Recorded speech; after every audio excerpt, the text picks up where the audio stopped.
Dalam tu timbul niat saya, memang saya cakap dalam hati saya kena bantu untuk Masa dapat tahu dia kena critical illnesses, kanser tu, hingga dia meninggal tu berapa lama tempoh?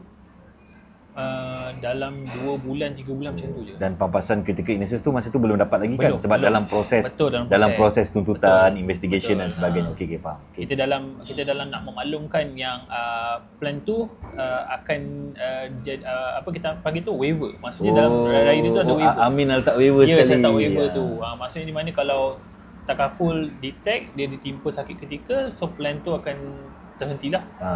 Caruman tu akan terhenti. Dia tidak perlu membayar caruman lagi. Betul. Coverage hibah jalan macam biasa. Dan dia juga akan dapat pampasan critical illnesses tu. Betul.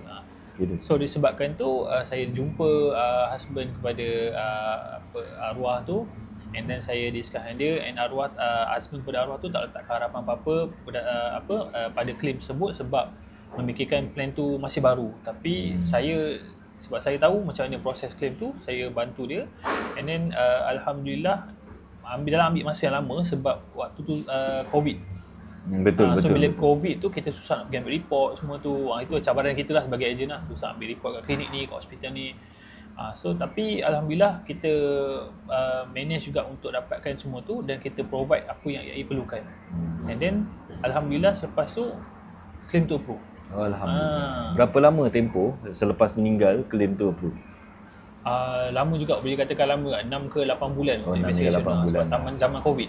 Sebab kita ada kekangan untuk ambil report masuk hospital dan sebagainya. Ya, faham.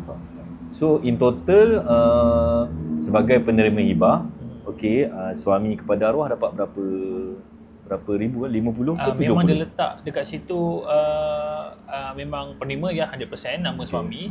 So dapat dalam 70-60 macam tu lah. 70 ribu lah. Betul, sebab 50 ribu yang hibah, 20 ribu yang sakit kritikal. Betul. So apa perasaan Amin bila membantu klien macam ni, kakak? Actually saya rasa sedih juga sebab masa saya first time jumpa untuk collect dokumen daripada husband punya arwah husband.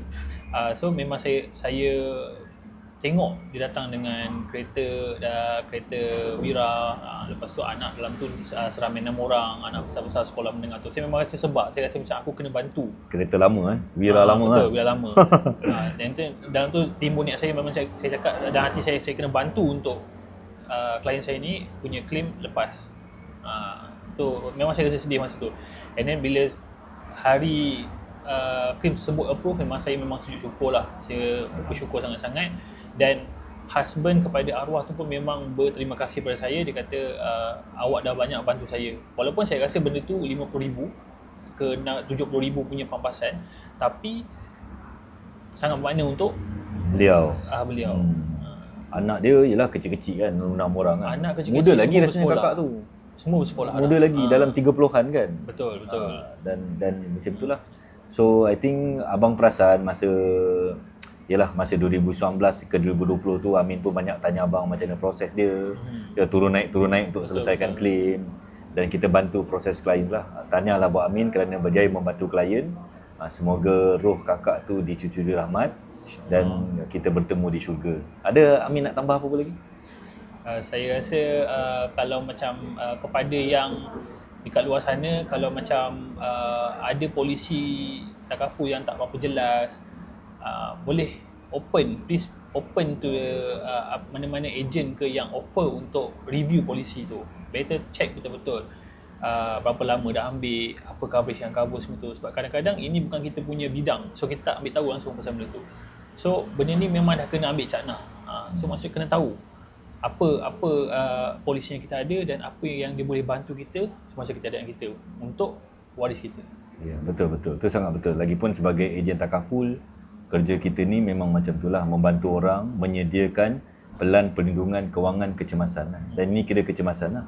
Dan arwah kakak tu memang terbuka hati untuk ambil dengan Amin, dan apabila dia pergi, dia membantu suaminya dan anak-anaknya. Itu yang paling penting kan. Betul. Sebab kita perlu buat benda tu kan. Lagi-lagi ni kakak kan, kalau abang yang abang-abang tu mesti lagi cakna, sebab dia yang sebenarnya breadwinner kepada keluarga. Kalau dia tak ada, apa yang nak tinggalkan untuk anak isteri? Dan kerana itulah kita sebagai ejen takaful akan terus memberikan kesedaran. Good job Amin. InsyaAllah. Tahniah. Cik. Alhamdulillah, terima kasih. Kita akan usaha lagi untuk meramaikan, Meramaikan mentakafulkan warga Malaysia. InsyaAllah.